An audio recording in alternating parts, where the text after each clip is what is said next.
जय सिया राम। सब सुख लाए तुम्हारी सरना, तुम रक्षक काहू को डरना। मनुष्य के जीवन में जितनी भी परेशानियां हो सकती हैं, सबका निदान हनुमान जी की भक्ति में है। हनुमान चालीसा के पाठ में है, सुंदरकांड के पाठ में है।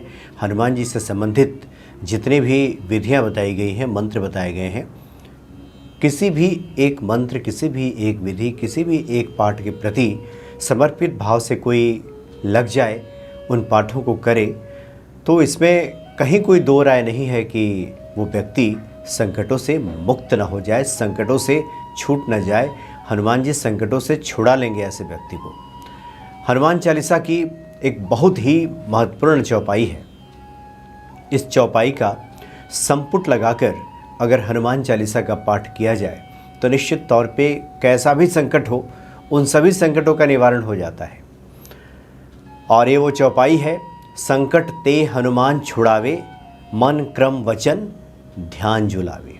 संकट ते हनुमान छुड़ावे, हनुमान जी संकटों से छुड़ा लेते हैं, मुक्त कर देते हैं। और ये हर प्रकार के संकट, जैसा कि हमने शुरू में कहा, मुख्य तौर पे 3 प्रकार के जो संकट हैं, इसमें जीवन की सभी परेशानियां शामिल हो जाती हैं, समाहित हो जाती हैं, अलग से कुछ भी नहीं है।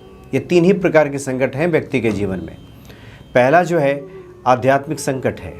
यह आध्यात्मिक संकट उसको कहते हैं कि जहाँ मन की अशांति हो, भय, मोह, क्रोध, अवसाद, डिप्रेशन की जो स्थिति रहती है, जिसके लोग शिकार हो जाते हैं, ये आध्यात्मिक श्रेणी का संकट आप कह सकते हैं। ये हमारे पूर्व जन्म से भी जुड़ा होता है, हमारे प्रारब्ध से जुड़ा होता है। इस प्रकार का जो संकट होता है। आधि भौतिक संकट, ये वो संकट है जो दूसरे लोगों से मिलने वाला कष्ट है, शत्रुओं से मिलने वाला कष्ट, दूसरे लोगों की वजह से जो हम कष्ट पाते हैं, ये आधि भौतिक संकट है। और आधि दैविक, जिसमें ग्रह बाधाएं आ जाती हैं, प्राकृतिक आपदाएं आ जाती हैं, रोग वगैरह जो आ जाता है, ये सब आधि दैविक प्रकार के संकट है। और इन सभी संकटों से हनुमान जी मुक्त करा देते हैं। अदृश्य बाधाएं भी इसमें शामिल हैं, पता नहीं चलता कि हुआ क्या है, और व्यक्ति है कि परेशान है, तो इन संकटों से हनुमान जी निश्चित तौर पे मुक्त करा देते हैं। ये 3 प्रकार के जो संकट हैं, और इसमें जीवन के सभी परेशानियां शामिल हो जाती हैं। लेकिन गोस्वामी जी कहते हैं कि कब हनुमान जी छुड़ाते हैं? जब व्यक्ति आंतरिक संघर्ष में नहीं होगा, तब मन, कर्म, वचन, ध्यान जुलावे। यहाँ जो क्रम लिखा हुआ है, ये क्रम अवधी भाषा का शब्द है, इसका मतलब यहाँ कर्म है।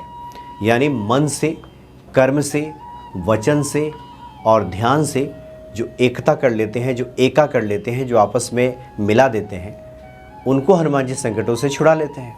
बिल्कुल 100% ये सत्य बात है।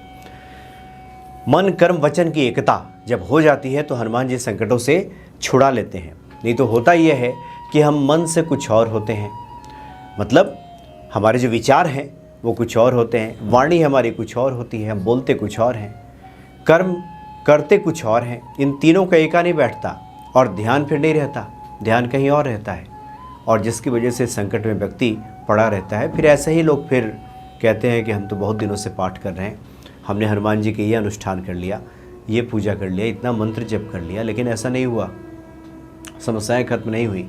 लेकिन गोस्वामी जी स्पष्ट कहते हैं कि मन, कर्म, वचन, ध्यान जुलावे। और सबसे बड़ी बात है कि कोई भक्ति में हो ना हो, हनुमान चालीसा का पाठ करे ना करे, व्यक्ति के भीतर जो ये आंतरिक संघर्ष होता है, इन्हीं वजहों से होता है। जो भीतर ही भीतर जो व्यक्ति के भीतर एक जो बेचैनी रहती है, अवसाद में जो व्यक्ति जाता है, इन्हीं वजहों से जाता है। मन, कर्म, वचन और ध्यान का एका नहीं होता। मन से आदमी कुछ और सोचता है, बोलता कुछ और है, चाहता कुछ और है, करता कुछ और है, ध्यान कहीं और लगा हुआ है, आपस में चीज़ें मिलती नहीं हैं, तो फिर चीज़ें फलित नहीं होती। इसलिए गोस्वामी जी कहते हैं कि हनुमान जी संकटों से मुक्त करा देंगे। कब? जब ये काम हो जाए।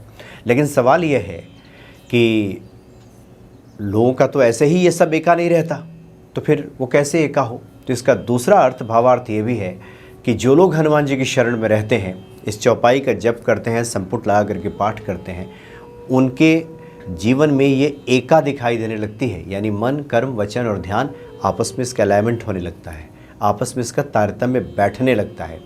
व्यक्ति जो विचार करता है वही उसके मुख से निकलता है, वैसे ही फिर वो कार्य करता है, उसी जगह उसका पूरा ध्यान टिका रहता है और फिर जैसा वो चाहता है वैसी चीज़ें उसको हासिल हो जाती हैं।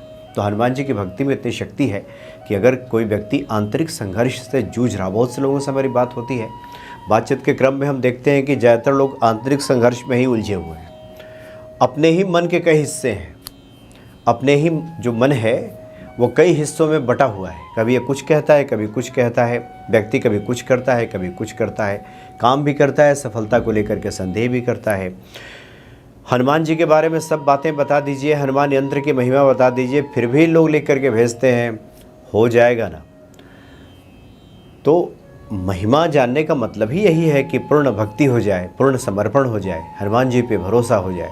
फिर ये सवाल मन में तो उठेगा ही नहीं कि हनुमान जी सुनेंगे ना, जो हम पाठ कर रहे हैं उन तक ये बातें पहुंच रही है ना। ये बातें फिर उठनी बंद हो जाती हैं। इसलिए तात्विक दृष्टि से भी अगर देखा जाए तो जो हनुमान जी हैं वो साहस, विवेक, निष्ठा और आत्मबल के प्रतीक हैं।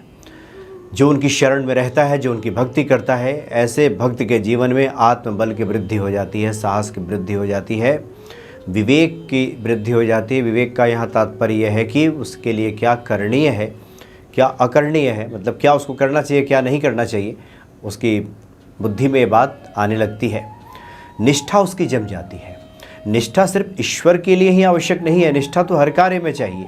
हम कोई भी काम करें अपने जीवन में और निष्ठा ना हो, उसके प्रति समर्पण ना हो, कार्य के प्रति भी समर्पण होता है, ईश्वर के प्रति तो समर्पण चाहिए ही चाहिए। हम जिस कार्य को करने जा रहे हैं वहाँ भी समर्पण चाहिए।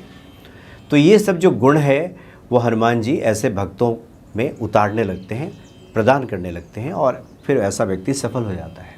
इसलिए गोस्वामी जी ने बिल्कुल एक सूत्र दे दिया है, मन कर्म वचन ध्यान जुलावे, संकट से हनुमान छुड़ावे। ऐसे लोगों को संकटों से हनुमान जी एकदम छुड़ा देंगे। तो पहले तो प्रयासों के तहत ये कोशिश हमारी हो कि मन कर्म वचन और ध्यान का एका बन जाए। नहीं बन पा रहा है, चूँकि वर्षों से बिगड़ा हुआ मन है, इसको कितना भी ज्ञान देते रहिए, समझाते रहिए, सुनाते रहिए, काहे को मानने जाए। तो इससे अच्छा है कि संपुट लगा करके हनुमान चालीसा का पाठ कर लिया जाए, हनुमान जी के सामने प्रार्थना किया जाए। स्नान आदि क्रिया से निवृत्त होने के बाद एक दीप जला लें, जल का पात्र रख लें, हनुमान जी को कुछ भोग प्रसाद अर्पित कर लें। हमने पहले भी कई बार कहा है कि प्रत्येक व्यक्ति को बहुत सारी चीज़ों का जुगाड़ करने में समय लगता है, जैसे फल वगैरह है, मिठाई वगैरह, कुछ ऐसी चीज़ें रखनी चाहिए घर में। गुड़ हो गया या फिर चना हो गया, कुछ ड्राई फ्रूट्स वगैरह हो गए, किशमिश वगैरह हो गया, घर में रखा, थोड़ा सा लेकर के चढ़ा दिया, उसमें तुलसी दल डाल दिया और हनुमान जी को अर्पित कर दिया। ये हमने तो देखा है कि जिसकी ये नियमित दिनचर्या होती है वो कोई बड़ा अनुष्ठान नहीं भी करता है, नियमित दिनचर्या में रखे हुए है और दिन भर हनुमान जी का स्मरण जिसको आते रहता है, फिर कोई अलग से कुछ करने की आवश्यकता भी नहीं होती, सब ठीक हो जाता है। इतने दयालु हैं हनुमान जी कि व्यक्ति एक कदम बढ़ाए तो वो उस व्यक्ति की तरफ 3 कदम बढ़ा देते हैं, बल्कि 3 क्या, संतों का तो कहना है कि 100 कदम बढ़ा देते हैं। बस कोई एक कदम बढ़ा के तो देखे। हनुमान जी ऐसे भक्तों को संकट ते हनुमान छुड़ावे, मन कर्म वचन ध्यान जुलावे। और जो लोग संपुट लगाना नहीं जानते उनको हम बता दें, संपुट का मतलब होता है बांधना ऊपर और नीचे से। जैसे प्रत्येक दोहे और चौपाई को इससे, यानी संकट ते हनुमान छुड़ावे मन कर्म वचन ध्यान जुलावे से बांध देना होता है। जैसे अगर हम हनुमान चालीसा का पाठ करते हैं, श्री गुरु चरण सरोज रज निज मन मुकुर सुधार, बरनौ रघुबर बिमल जस जो दायक फल चार। मान लीजिए पहला दोहा है, तो इसको पढ़ने के पहले संकट ते हनुमान छुड़ावे मन क्रम वचन ध्यान जुलावे, फिर श्री गुरु चरण सरोज रज निज मन मुकुर सुधार, बरनौ रघुबर बिमल जस जो दायक फल चार, फिर संकट ते हनुमान छुड़ावे मन क्रम वचन ध्यान जुलावे।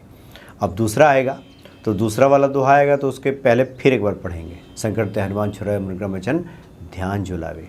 और फिर उसके बाद ऐसे ही करके जो 40 चौपाइयाँ हैं उसका पाठ किया जाता है संपुट लगा करके। तो संपुट विधि से इस चौपाई का अगर पाठ किया जाए तो निश्चित तौर पे हनुमान जी ऐसे भक्तों को संकटों से छुड़ा लेते हैं, मुक्त कर देते हैं, आनंद से भर देते हैं।